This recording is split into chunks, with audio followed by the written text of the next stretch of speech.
Saya dari Gabriel Tandayulade dengan NIM 19223149 dan di sini saya akan membahas mengenai hasil praktikum survei konsumsi pangan mengenai dietary assessment for breastfed children.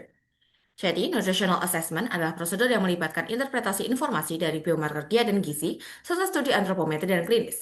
Salah satu bentuknya berupa survei konsumsi pangan. Contohnya, metode asesmen pola makan untuk anak-anak yang masih mengkonsumsi ASI.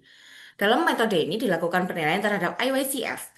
Praktik pemberian makanan bayi dan anak atau infant and young children feeding practices secara langsung mempengaruhi kesehatan, perkembangan, dan status gizi anak di bawah usia 2 tahun, dan pada akhirnya berdampak pada kelangsungan hidup anak. Oleh karena itu penting untuk melakukan penilaian ini untuk mengukur status gizi dan perkembangan mereka agar dapat diintervensi untuk terus ditingkatkan. Jadi, tujuan dari praktikum ini adalah memahami cara menggunakan metode penilaian IYCF dan interpretasinya untuk menilai status gizi dari anak di bawah usia 2 tahun. Jadi, Infant and Young Children Feeding Practices atau IYCF memiliki 17 indikator, yakni ever breastfed, early initiation of breastfeeding, exclusively breastfed for the first 2 days after birth, exclusive breastfeeding under 6 months, mixed milk feeding under 6 months, continued breastfeeding 12 until 23 months, introduction of solid, semi-solid, or soft foods 6 to 8 months, minimum dietary diversity 6 to 23 months, minimum meal frequency 6 to 23 months, minimum milk feeding frequency for non-breastfed children 6 to 23 months, minimum acceptable diet 6 to 23 months, egg and or flesh food consumption 6 to 23 months, sweet beverage consumption 6 to 23 months, unhealthy food consumption 6 to 23 months, zero vegetable and or fruit consumption 6 to 23 months, bottle feeding 0 to 23 months, and infant feeding area graphs. Di praktikum ini dilakukan penilaian terhadap indikator MAD atau Minimum Acceptable Diet yang terdiri atas MDD, MMF, dan MMFF, yaitu Minimum Dietary Diversity, Minimum Meal Frequency, and Minimum Milk Feeding Frequency. Jadi, dalam praktikum ini dilakukan penilaian terhadap Minimum Acceptable Diet dari anak melalui penilaian dari keberagaman pangan anak, kemudian frekuensi makan MPASI anak, serta frekuensi konsumsi susu atau ASI dari anak. Berikut merupakan hasil dari praktik yang dilakukan. Jadi pada praktikum ini dilakukan wawancara pada hari Jumat 24 Oktober 2025 bersama dengan dua rekan kelompok lainnya kepada responden LN yang mempunyai anak di usia 11 bulan dengan rincian inisial A berjenis kelamin perempuan lahir di tanggal 22 November 2024. Berikut merupakan hasil dari form wawancara yang digunakan. Kemudian juga dilakukan recall, 24-hour food recall, untuk mendukung hasil dari form wawancara tersebut.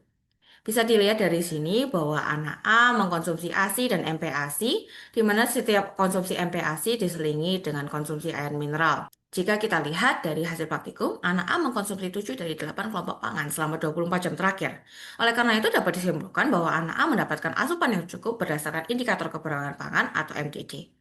Dan bila dilihat dari hasil recall anak A juga, subjek tersebut makan 6 kali dalam sehari, lebih dari standarnya yaitu 3 kali sehari. Oleh karena itu, anak A dapat disimpulkan bahwa mendapatkan asupan yang cukup berdasarkan indikator frekuensi makan atau MMF. Bila dilihat dari hasil recall anak A juga, subjek tersebut minum ASI 7 kali sehari, lebih dari minimumnya yaitu 2 kali sehari. Oleh karena itu, dapat disimpulkan bahwa anak A mendapatkan asupan yang cukup berdasarkan indikator frekuensi konsumsi ASI dan atau susu atau NMFF.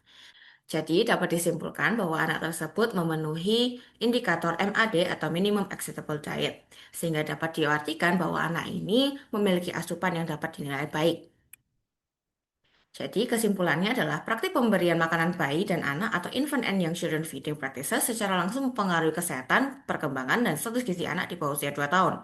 Dan pada akhirnya berdampak pada kelangsungan hidup anak, sehingga evaluasi dan penilaiannya menjadi sangat penting untuk dilakukan untuk menentukan bagaimana keberlangsungan hidupnya secara jangka pendek maupun jangka panjang.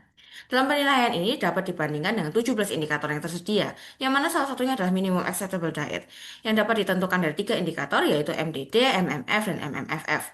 Melalui praktikum ini dapat disimpulkan bahwa subjek penelitian, yakni anak A, memenuhi ketiga indikator yang ada, sehingga anak A mendapatkan minimum acceptable diet atau lebih dari itu. Oleh karena itu, dapat dipahami bahwa penilaian IYCF anak perlu dipelajari lebih lanjut untuk mengevaluasi keberlangsungan hidup anak, serta dapat disimpulkan bahwa anak A memenuhi indikator minimum acceptable diet, bahkan melampauinya, sehingga dapat dianggap memiliki status gizi yang cukup baik berdasarkan nutritional assessment atau dietary assessment dari asupan anak A. Dan berdasarkan kesimpulan yang sudah dibuat, maka saran yang dapat diberikan adalah sebagai berikut. Penilaian IYCF sebagai bentuk Dietary Assessment for Breastfed Children using Infant and Young Children Feeding Practice Guidelines perlu dipahami, baik dari metode penggunaannya maupun interpretasinya. Kedua, anak A yakni subjek praktikum memiliki asupan yang dapat dinilai baik berdasarkan indikator minimum acceptable diet, sehingga kebiasaan asupannya yang baik perlu dipertahankan untuk terus meningkatkan status gizi dan kesehatan secara komprehensif. Baik, sekian, terima kasih.